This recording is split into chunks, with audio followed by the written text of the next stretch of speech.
మేము వీటిని పొంగనాలు అంటామనమాట. మరి మీరేమంటారో కామెంట్ సెక్షన్‌లో కామెంట్ చేయండి.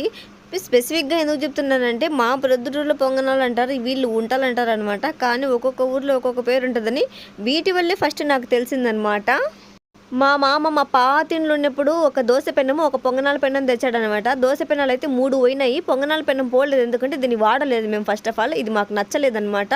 మామూలుగా ఇనుప పొంగనాల పెన్నం కంటే ఇది చాలా నాకు నచ్చలేదు. అప్పట్లో నాన్ స్టిక్ అని చాలామంది తీసుకునేవాళ్ళు కానీ నాకైతే అస్సలు నచ్చలేదు. ఈ పొంగనాల పెన్నంలో గుంతగా అస్సలు రావు పొంగనాలు. గుంతలు కూడా కొంచెమే ఉంటాయన్నమాట.